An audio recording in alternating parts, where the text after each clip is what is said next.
नमस्कार दोस्तों, मैं अरुण आप सभी का नेप कॉम्पिटिटिव क्लासेस के यूट्यूब चैनल में स्वागत करता हूं। आज का हमारा वीडियो प्रीवियस ईयर्स क्वेश्चन जो कि हम ग्रुप डी का करवा रहे थे उसका पार्ट 2 वीडियो है। इस वीडियो को आप देखने के पहले उस वीडियोस को देखें और हमारे कुछ 2 टॉपिक्स के वीडियो डाले गए हैं उनको देखें। आगे भी कई टॉपिक्स के वीडियो डाले जाएंगे, उनको आप देखते रहें। इन वीडियोस को देख के प्रीवियस ईयर्स क्वेश्चंस को देख करके आप रेलवे के प्रीवियस ईयर्स सेट्स को बनाएंगे जब आप, तो आपको काफ़ी फ़ायदा मिलेगा। इसमें तैयारी के साथ साथ आपके सिलेक्शन के चांसेस बढ़ जाएंगे और आप आसानी से रेलवे या रेलवे ग्रुप डी के नौकरी या एनटीपीसी की नौकरी या इन सवालों का इस्तेमाल जिन जिन परीक्षाओं में होने वाला है उन परीक्षाओं को आसानी से निकाल सकते हैं। आइए दोस्तों देखते हैं हमारे पहले सवाल को। पहला सवाल बोर्ड पे है, इसे आप बनाने की कोशिश करें। पहला सवाल हमारा ये है कि 9, 10, 12 और 15 से कोई एक नंबर है जिसे कि हम 9, 10 या 9, 10, 12 या 15 से डिवाइड करते हैं तो 3 रिमाइंडर बचता है और इसके ऑप्शंस दिए गए हैं 153, 123, 63, 183। अगर आपने मेरा पहला वीडियो देखा है डिविजिबिलिटी वाला तो आप उसे देखें दोबारा से। अगर आप भूल रहे हैं तो चीज़ों को देखें, अगर नहीं देखा है तो फिर से देखें। उस वीडियो में मैंने बताया था कि कोई भी संख्या 9 से डिवाइड होने पर अगर 3 का रिमाइंडर दे रही है या जितने का भी वो रिमाइंडर दे रही है उसके अंकों का योग भी उतना ही होगा। अंकों का योग क्या होता है? अंकों का योग के मतलब को मैं समझ लूँ डिजिट सम। उसके अंकों को तब तक जोड़े जब तक कि वो सिंगल डिजिट में आ जाए। जैसे कि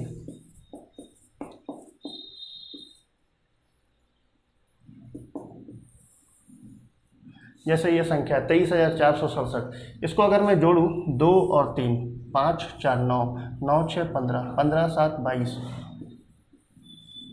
इसे फिर से जोड़े 2 और 2, 4, यानी कि इस संख्या का डिजिट सम मैं 4 कह सकता हूं। तब तक जोड़े जब तक कि वो एक अंक की संख्या ना बन जाए। तो ये मैंने बताया था कि डिजिट सम के बारे में हल्का सी जानकारी दी थी।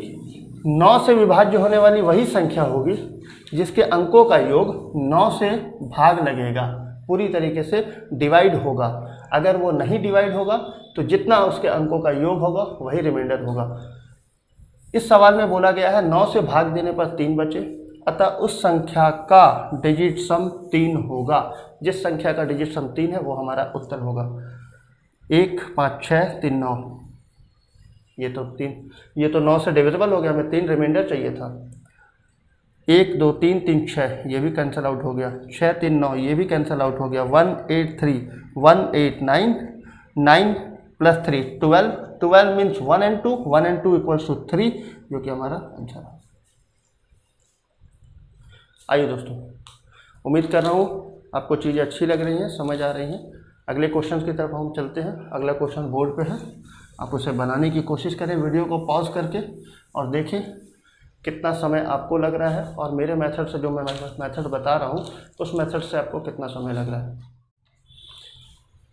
आइए दोस्तों अगले सवाल पे चलते हैं। इस सवाल में कहा गया है फादर की एज 48 ईयर है जबकि बेटे की उम्र 28.8 वर्ष ये दी हुई है।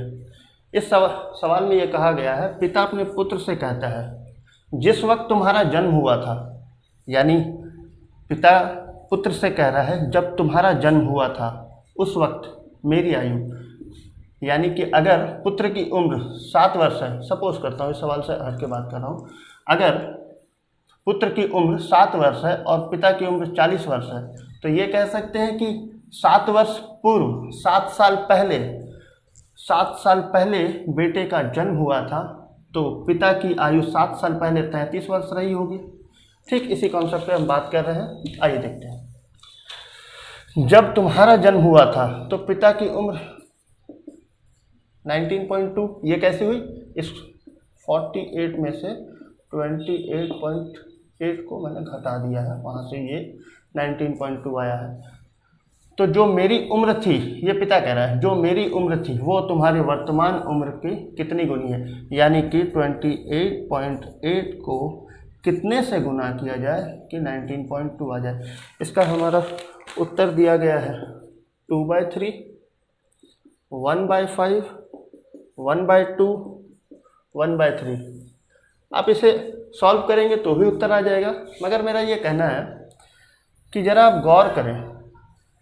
28 बहुत ज़्यादा 1/3 का तो गैप नहीं नज़र आ रहा, 1/2 का आधे का गैप भी नज़र आ रहा। जब 1/2 का नहीं नज़र आ रहा तो 1/5 का भी नहीं आएगा। हमारा उत्तर 2/3 हो गया। अगर आप इसे सॉल्व करेंगे x मान के यहाँ से 19.2/28.8 तो भी यही उत्तर आएगा। मगर इन सवालों को हमें जल्दी करना है तो हम देखने की कोशिश करेंगे 28.8 को कितना से गुना किया जाए कि 19.2 आ जाए।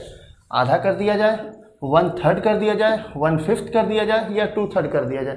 तो ये तीन तो नहीं हो रही, ये हमें साफ दिख रहा है, ये ही हमारा उत्तर होगा। उम्मीद करता हूँ चीज़ें आपको बेहतरीन तरीके से समझ आई है। आइए दोस्तों अगले सवाल पे चलते हैं। अगला सवाल बोर्ड पे है, आप बनाने की कोशिश करें वीडियो को पॉज करके और देखें कितना समय आपको लग रहा है। आइए दोस्तों चलते हैं। 48 लोग किसी काम को 17 दिनों में कर सकते हैं।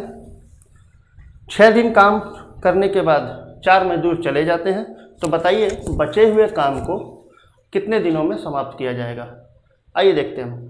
तो ये हम कह सकते हैं 48 × 17 टोटल वर्क हो गया। आगे बात करी जाए 48 लोगों ने 6 दिन तो काम किया है, तो 6 दिन का काम ये हो गया 48 का। इसके अलावा 6 दिन के बाद 4 लोग चले गए थे, इसका मतलब 44 लोग रह गए। उन लोगों ने कितने दिन काम किया नहीं पता, उन लोगों ने D डेज काम किया, हम ये मान लेते हैं। 48 17 इंटू में है, तो ये हम कह सकते हैं 48 48 17 बार है, 48 17 टाइम्स है, ये इधर आके लेस हो जाएगा तो 48 × 11 रह जाएगा यहाँ पे 48 × D। जब हम इसे काटने की कोशिश करेंगे तो 4 12 D = 12 हमारा आंसर आ गया। उम्मीद कर रहा हूँ चीज़ें आपको समझ आई है। अगले सवाल पे चलते हैं। अगला सवाल हमारे बोर्ड पे है, अब बनाने की कोशिश करें। आइए दोस्तों चलते हैं। इस सवाल में कहा गया है कृतिका अपनी आय का 30% घर के किराए पर खर्च कर देती है तथा शेष का रेस्ट अमाउंट जितने उसके बच गए उसका 60%, उसका शेष का 60% घरेलू व्यय पर खर्च कर देती है। यदि वह प्रत्येक माह 6300 रुपये बचा लेती है तो बताइए उसकी मासिक आय कितनी थी। जरा हम ये मान लेते हैं कि उसकी आय 100% थी, तो उसने 30% खर्च कर दिया, तो अब उसके पास कितने बचे 70%। बची हुई राशि का 60% यानी 70 का 60% 42% उसने खर्च कर दिया। अब जरा देखें उसकी आय थी 100%, 30 उसने खर्च कर दिया किराए पर, 42 खर्च कर दिया घरेलू व्यय पे, तो ये हम कह सकते हैं कि 72 उसने एक्सपेंसेस कर दिए। 30 + 42 100 की इनकम, 42 का एक्सपेंसेस, टोटल निकल के आया 28% इज रेस्ट, जो कि हमारा 6300 ये गिवन है। अब इस जगह पे हम 7 से इसे काट दें तो 4% इक्विवेलेंट निकल के आएगा हमारा 900 रुपये। 1% इक्विवेलेंट निकल के आएगा 225 रुपीज़। हम यहाँ ये कह सकते हैं 100%, 2 0 इधर 2 0 इधर, 100% जो कि हमारा इनकम है 22,500 रुपये। उम्मीद कर रहा हूँ चीज़ें समझ आ रही है। अगले सवाल को हम देखने से पहले ये समझें कि अभाज्य संख्या क्या होती है, सहअभाज्य संख्या क्या होती है। इंग्लिश में बात करी जाए तो प्राइम नंबर क्या है और को प्राइम नंबर क्या है। प्राइम नंबर वैसी संख्याएं होती है, प्राइम नंबर वैसी संख्याएं होती है जो सिर्फ खुद से भाग लगे, खुद से डिवाइड हो और 1 से डिवाइड हो। इसके अलावा वो और किसी संख्या से डिवाइड ना हो। जैसे कि 7 के बारे अगर मैं पूछूं ये किससे डिवाइड होता है तो आप कहेंगे 1 से और 7 से, तो ये प्राइम नंबर है। अब अगर को प्राइम की बात करी जाए, जो कि हमारे अगले सवाल पे है, को प्राइम की बात करी जाए तो को प्राइम का मतलब ही होता है साथ मिलकर, साथ को का मतलब ही है साथ मिलकर अभाज्य संख्या बनाना। कोई भी वैसी संख्याएं जिनका HCF 1 होता है वो को प्राइम नंबर्स होते हैं। जैसे कि 7 और 14 का HCF मैं बोलूँ तो आप बोलेंगे 7 है। HCF का मतलब होता है वैसी कोई संख्या जिससे ये दोनों संख्याएं या जो सेट्स हमें नंबर्स के गिवन है, वो सारी संख्याएं जो नंबर सेट्स के गिवन हैं, ये सारे सेट्स के नंबर 7 से डिवाइड हो। तो मैं ये कह सकता हूँ, और 7 से कोई बड़ी संख्या से ना डिवाइड हो, 7 से ही डिवाइड हो, 7 के बाद किसी बड़ी संख्या से डिवाइड ना हो, तो इस सेट्स का HCF मैं 7 कह सकता हूँ। मगर कोई वैसी संख्या जैसे कि 3 और 7, इन दोनों में कुछ भी कॉमन नहीं है, ये 1 से डिवाइड होती है, ये 3 से, और इसकी अगर बात करी जाए तो 1 और 7 से, तो HCF होता वो है जो दोनों में कॉमन मिलता है मैक्सिमम, तो 1 हमारा HCF हो जाएगा। मगर अगर मैं ये बात करूं, क्या 7 14 ले लेते हैं, 14 और 5, क्या 14 हमारा प्राइम नंबर है? बहुत सारे बच्चे प्राइम नंबर और को प्राइम एक ही समझते हैं, बहुत सारे बच्चे प्राइम नंबर और को प्राइम एक ही समझते हैं। जैसे कि ये प्राइम नंबर नहीं है मगर ये प्राइम नंबर है, मगर जब ये दोनों मिल जाते हैं, इन दोनों की बात करी जाए तो इन दो संख्याओं का HCF 1 ही आएगा। तो इन दोनों के मिल जाने पर ये एक को प्राइम संख्याएं बन जा रही हैं। उम्मीद करता हूँ चीज़ें आपको थोड़ी कम समझ आई होंगी। अगले कुछ वीडियोस में मैं इन नंबर्स को बारे में क्लियर करने की कोशिश करूँगा, इन संख्याओं के बारे में आपको बताने की कोशिश करूँगा। आइए दोस्तों, अब हम सवाल पे चलते हैं। सवाल ये है कि A और B दो को प्राइम नंबर हैं, इनका LCM बताइए। कोई भी को प्राइम आप ले लें, 5 7 ले लें, आपकी मर्जी हो, 5 6 ले लें, आपकी मर्जी हो, आप 11 6 ले लें। तो इन संख्याओं का LCM निकालने के लिए आपको इन दोनों संख्याओं को मल्टीप्लाई करना होगा। इट मीन्स हम कह सकते हैं इन दोनों नंबर को मल्टीप्लाई करना होगा, जो कि हमारा बी ऑप्शन है, AB। उम्मीद करता हूँ ये क्वेश्चन आपको पूरी तरीके से क्लियर हुआ होगा। अब हम चलते हैं अगले क्वेश्चन की ओर। अगला क्वेश्चन बोर्ड पे है, आप उसे बनाने की कोशिश करें।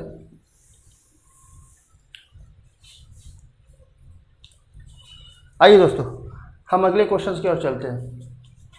इस सवाल में कहा गया है 60 स्टूडेंट्स का एक क्लास है जिसमें कि मैथ्स लेने वाले बच्चे 29 है, बायो सब्जेक्ट लेने वाले 32 है, और ना ही मैथ्स ना ही बायो लेने वाले बच्चे 8 हैं। तो बताना है आपको मैथ्स और बायो दोनों लेने वाले कितने हैं। इस सवाल को बनाने के पहले जरा एक फिगर में बनाता हूं। अगर ये पूरा क्लास 60 स्टूडेंट्स का है, ये इसमें से मैथ्स वाले हैं, ये बायो वाले हैं, ये मैथ्स है, ये बायो है, और ये पूरा क्लास 60 स्टूडेंट्स का है, तो मैथ्स बायो जिन्होंने दोनों सब्जेक्ट नहीं लिया वो ये वाले हिस्से हो गए,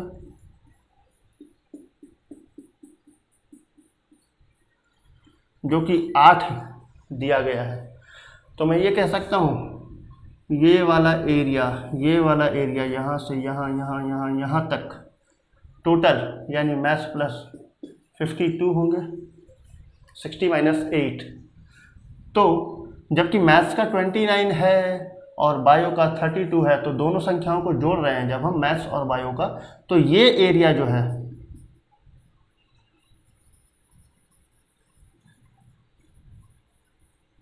इस एरिया की बात करी जाए तो ये एरिया एक बार मैथ्स के साथ जुड़ गया, एक बार बायो के साथ जुड़ गया। तो अगर हम देखें तो ये पूरा एरिया 52 बॉयज़ का था, जबकि इन दोनों नंबर्स को मैं जोड़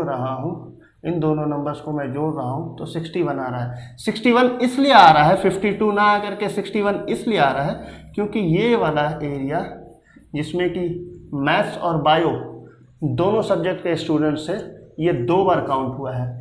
अगर मैं इसमें से 52 लेस कर दूं तो इस एरिया का एक बार का वैल्यू 9 आ जाएगा।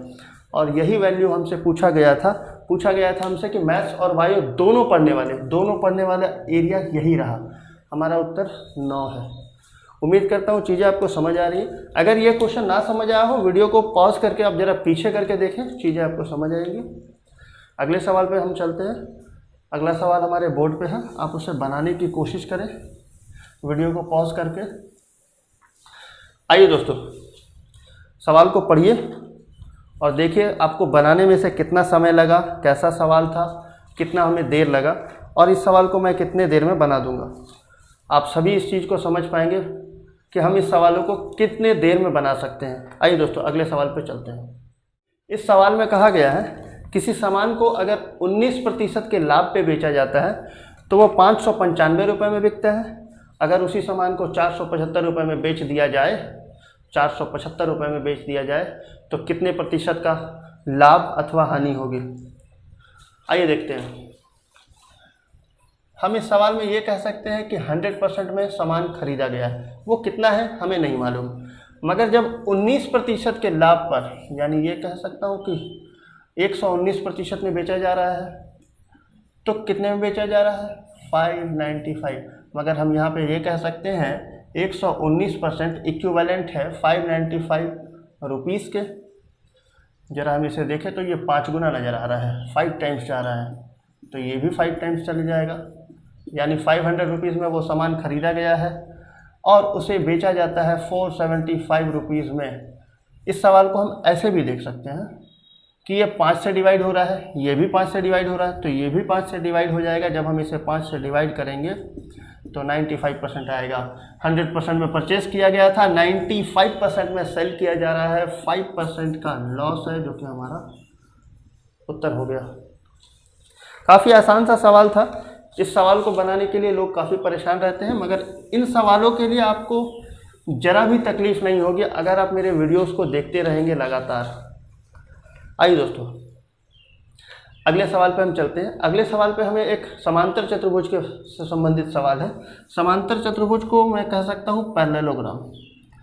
पैरेललोग्राम के बारे में मैं आपको बता दूँ, समांतर चतुर्भुज की ये प्रॉपर्टीज़ है कि ये सामने वाले साइड्स पैरेलल होते हैं, साथ ही इक्वल भी होते हैं।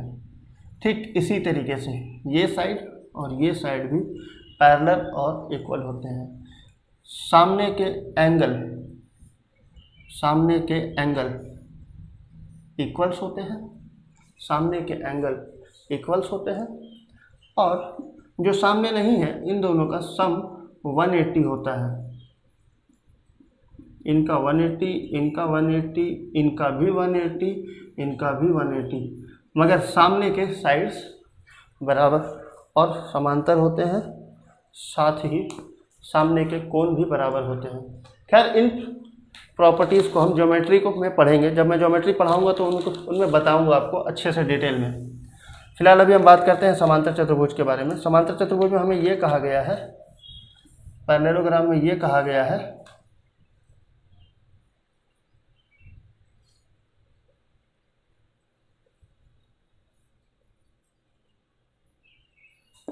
P, Q, R और S एक पैरेललोग्राम है जिसमें कि साइड्स 8 और 12 गिवन है, साथ ही एक डायगोनल 10 दिया गया है और ये डायगोनल हमसे पूछ लिया गया है।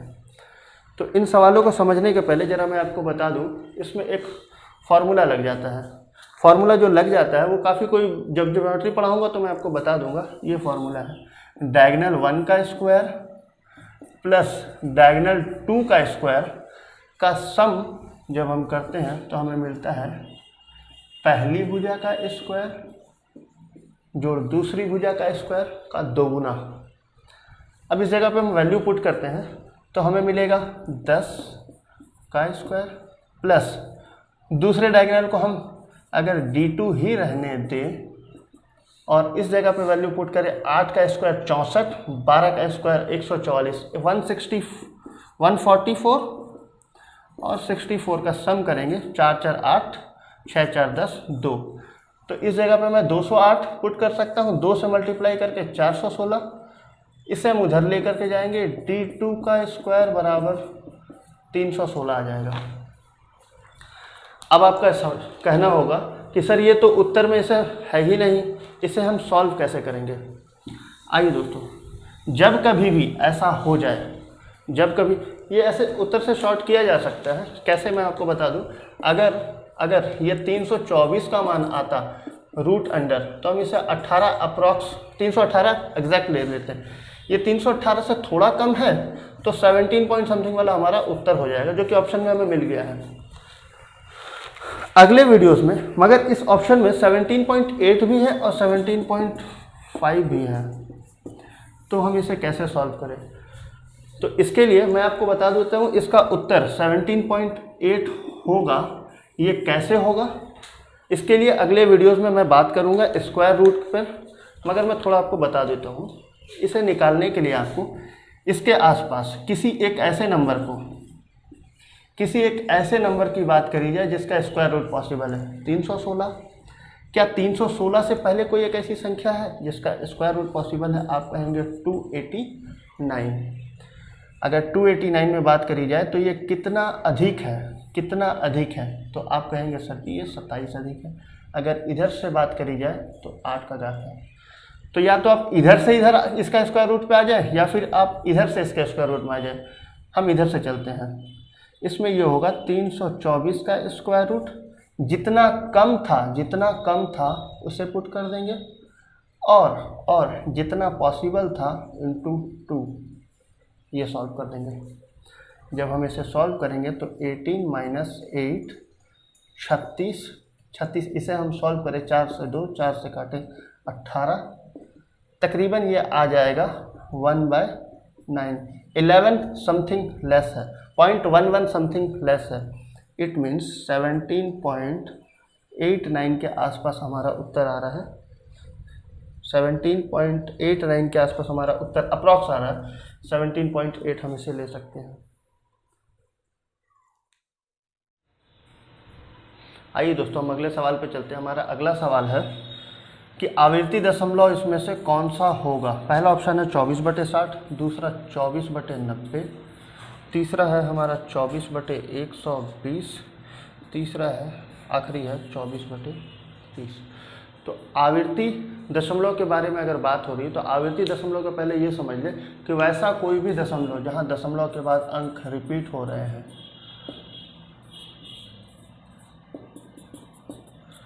ये सारे आवर्ती दशमलव कहलाएंगे।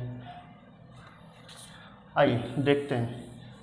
इस चीज़ को समझने के लिए पहले ये समझ लें, कभी भी अगर बटे में 2 या 5, डिनोमिनेटर में अगर 2 या 5 के अलावा कोई संख्या रह जाती है कटने के बाद भी, तो वो दशमलव शांत नहीं होगा, अशांत दशमलव होगा। रिपीटेटिव होगा या नहीं होगा, ये हम देखते हैं। पहले इसकी बात करी जाए तो ये कट के 2/5 का देगा वैल्यू। 2/5 मतलब 0.4। इसकी अगर बात करी जाए 1/5 यानी कि 0.2। इसकी बात करी जाए कट के 6 से 4 बार में, 6 से 5 बार में 0.8। इसकी अगर बात करी जाए तो ये कटेगा नहीं, कटेगा मीन्स मतलब 8/30। फिर इसे काट देंगे 4/15। जब हम इसे सॉल्व करेंगे तो ये पॉइंट चलता ही जाएगा, पॉइंट के बाद अंक आते ही जाएंगे। तो हम ये कह सकते हैं ये सवाल आवर्ती दशमलव का है, ये उत्तर हमारा आवर्ती दशमलव का है।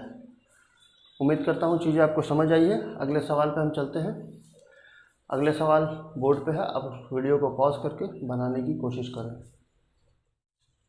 आइए दोस्तों, हम अगले सवाल की ओर चल रहे हैं। 55/11 प्लस 18 माइनस 6 इंटू 9। इस सवाल को सॉल्व करने में कौन सी महानता है। ये 5 होगा, ये 12 होगा। पहले बॉडमास का रूल हम लोगों ने पढ़ रखा है बच्चे की क्लास में, स्टैंडर्ड 10 तक में ही ये पढ़ा दिया जाता है। इन दोनों को गुना करेंगे 108 और 5 113। ये आसान सा सवाल था। अगर ये डिफ़िकल्ट भी हो जाए, टफ भी हो जाए तो भी बनाया जा सकता है। कैसे? अगर नंबर टफ भी हो जाए तो भी इन सवालों को बहुत आसानी से बनाया जा सकता है। अगर आपने मेरा पिछला वीडियो नहीं देखा है तो उसमें देखें, उसमें मैंने ये जिक्र किया था। अब अगर बात करी जाए, जो हमारा उत्तर है 100, 115, 113 और 110, तो इस सवाल को अगर मैं सॉल्व करूं तो इतने तक में तो 9 का मल्टीपल है और इसकी वैल्यू है 5। अगर मैं ये बात करूं तो 5 उत्तर में से घटा दिया जाए, 5 उत्तर में से घटा दिया जाए तो जो भी संख्या होगी वो 9 का मल्टीपल होगी, यानी कि उसके अंकों का योग 9 से डिविजिबल होगा। 5 घटाने पे 95, 5 घटाने पे 110, 5 घटाने पे 108, 5 घटाने पे 105। ना ये 9 से डिविजिबल, ना ये 9 से डिविजिबल, ना ये 9 से डिविजिबल, ये हमारा 9 से डिविजिबल है, मतलब 113 हमारा उत्तर हो जाएगा। जब क्वेश्चन टफ हो, जब क्वेश्चन में कैलकुलेशन ज़्यादा हो तो उस जगह पे हम इन चीज़ों को लगा सकते हैं। ये चीज़ें समझने के लिए आपको मेरे पहले वीडियोस को देखना पड़ेगा, डिविजिबिलिटी वाली मेथड्स को। उस पर मैंने क्या बताया है, उस चीज़ को आप देखें तो आपको चीज़ें समझ आएगी। आइए दोस्तों, हम अगले सवाल की ओर चल रहे हैं। अगला सवाल बोर्ड पे है, आप वीडियो को पॉज करें और बनाने की कोशिश करें। ये सवाल काफ़ी इंपॉर्टेंट है, बहुत ज़्यादा सवाल, इससे बहुत ज़्यादा क्वेश्चन, इस टाइप के सवाल के बहुत ज़्यादा क्वेश्चन एग्ज़ाम में पूछ लिए जाते हैं, लगभग एग्ज़ाम में पूछे जाते हैं। अगर रटने की बात करी जाए तो ये तुरंत बन जाएगा, मगर कैसे बिना रटे बनाया जा सकता है, इस चीज़ को हम देखते हैं। ये हमारा क्वेश्चन है और इसकी वैल्यू पूछ ली गई है। ऑप्शंस दे रखे हैं, ऑप्शंस की ज़रूरत नहीं है, देखते हैं। इसको मैं इस जगह पे सॉल्व करता हूँ। अगर मैं बोथ साइड स्क्वायर कर दूँ तो ए square plus 1/a² minus 2ab, ये मैंने a square plus b square minus 2ab वाले फॉर्मूले में तोड़ दिया है। ये कट के 2 हो जाएगा और इधर 49 हो जाएगा। इसकी वैल्यू 2 उधर जा करके प्लस हो जाएगी, यानी कि 51। यही तो हमसे पूछा गया था, उम्मीद करता हूँ चीज़ें आसानी से समझ आई है। हम अगले सवाल की ओर चल रहे हैं। अगर ये सवाल आपको ना समझ आए, वीडियो को पॉज करें, पीछे करके एक बार दोबारा समझने की कोशिश करें, तो आपको चीज़ें आसानी से समझ आएंगी। आइए दोस्तों, हम अगले सवाल की ओर चल रहे हैं। अगला सवाल हमारा बोर्ड पे है, आप वीडियो को पॉज करें और बनाने की कोशिश करें। सवाल मैं लिख देता हूँ। HCF 11 है और LCM की अगर बात करी जाए तो 330 है। फर्स्ट नंबर की अगर बात करी जाए तो 55 है और हमसे पूछ लिया है सेकंड नंबर क्या होगा। इस सवाल के लिए भी मैंने आपको पिछले वीडियो में बताया था कि HCF into LCM equals to first number into second number. HCF into LCM equals to first number into second number. HCF हमारा 11 है, सेकंड नंबर हमें निकालना है, फर्स्ट नंबर 55 गिवन है। अगर मैं सेकंड नंबर का सेकंड ही रहने दूं और ज़रा चेक करूं, ये 5 गुना हो रहा है, ये 5 से भाग लग जाएगा। ये 5 गुना हो रहा है, 11 इंटू 5, इट मीन्स ये वाला नंबर 5 से भाग लग जाएगा। 330 को 5 से डिवाइड करेंगे, हमारा उत्तर आ जाएगा। तो इसका आंसर आएगा 66, जो कि हमारा उत्तर है। उम्मीद कर रहा हूँ चीज़ें आसानी से समझ आइए। अगर आपकी इच्छा हो तो इसे कैलकुलेट करें तो भी यही उत्तर आएगा। आइए दोस्तों, हम अगले सवाल पे चलते हैं। अगला सवाल बोर्ड पे है, आप वीडियो को पॉज करें और बनाने की कोशिश करें और देखें आपको इस सवाल को बनाने में कितने समय लग रहे हैं। आइए दोस्तों, चलते हैं। सवाल हमारा है 7 का पावर 21, 7 का पावर 22 प्लस 7 23 और लास्ट 7 के पावर 24 को जब हम 25 से डिवाइड करेंगे तो रिमाइंडर क्या होगा। एक्चुअल में ये सवाल रिमाइंडर थ्योरम का है। जब मैं रिमाइंडर थ्योरम कराऊंगा तो बताऊंगा ये सारी चीज़ें डिटेल में, इस तरह के सवाल को कैसे हम सॉल्व कर सकते हैं। कई तरीके के उसके क्वेश्चंस होते हैं, सारे मेथड्स में बताऊंगा। आने वाले वीडियोस में। आइए हम देखते हैं। सबसे पहले इस नंबर को डिवाइड करना है और जो बच जाएगा, जो शेषफल होगा, रिमाइंडर होगा, वही हमारा उत्तर होगा। इस सवाल को बनाने के लिए हम जरा इसमें से 7 की पावर 21 कॉमन ले लें, तो इस जगह पे हमें मिलेगा 7, हट करके 1, इस जगह पे मिलेगा 7, इस जगह पे मिलेगा 7 की पावर 2 और इस जगह पे मिलेगा 7 की पावर 3। और इस पूरे को डिवाइड करना है 25 से। जरा इसको पहले सॉल्व करते हैं। 7 का पावर 21, 1 7 8, ये 49, ये 343। जब इन सब को हम जोड़ते हैं, 7 मैंने इसमें दे दिया, ये 350, ये 49 और एक 50, 49 और एक 50, 7 और 3 43, 350 और 50 400। अब इस पूरे को 25 से डिवाइड करना है, ये इसे काट देगा और रिमाइंडर 0 देगा। जब कभी भी ऐसा हो जाए कि 8 को मैं कितने से भी गुना कर दूं, 15 से गुना कर देता हूं और इसे मैं 4 से भाग दूं, तो इसकी वैल्यू होगी 120। 120 को मैं 4 से डिवाइड करूंगा तो रिमाइंडर 0 ही आएगा, तो रिमाइंडर 0 ही आएगा। आइए दोस्तों देखते हैं।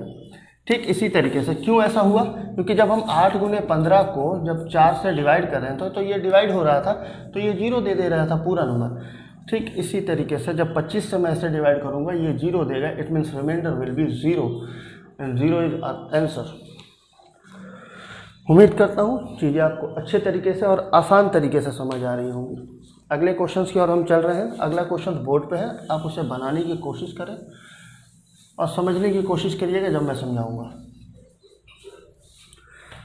आइए दोस्तों हम अगले सवाल पे चल रहे हैं। हमारा अगला सवाल दिया गया है, एक फिगर दे रखा है और एक स्टेटमेंट लिख रखा है और पूछा गया है क्या स्टेटमेंट 1 हमें जवाब देने के लिए लायक है या स्टेटमेंट 2। यह डेटा सफिशिएंसी का चैप्टर है। डेटा सफिशिएंसी एक ऐसा चैप्टर है जिसमें कि सारे चैप्टर मिले होते हैं। कुछ स्टेटमेंट दिए जा चुके होंगे आपको और कहा जाएगा कौन सा स्टेटमेंट हमें उत्तर देने के लिए काफ़ी है। जो काफ़ी होगा वो हमारा उत्तर होगा। या तो 1 होगा या 2 होगा या दोनों को मिला के दिया जा रहा होगा या दोनों को मिलाने पर भी नहीं दिया जा रहा होगा, या हो सकता है पहले वाले से भी उत्तर निकल रहा है, दूसरे वाले से भी निकल रहा है। इस तरीके के ऑप्शन दिए जा चुके होंगे। आइए देखते हैं हम इस सवाल को। इसमें पहला सवाल हमसे ये पूछा गया है कि आपको ये ABC है, ये 72 डिग्री है, ये 69 डिग्री है और इसकी वैल्यू और क्वेश्चन हमसे पूछा गया है एंगल ACD का मान देने के लिए कौन सा स्टेटमेंट इनफ है, कौन सा स्टेटमेंट काफ़ी है।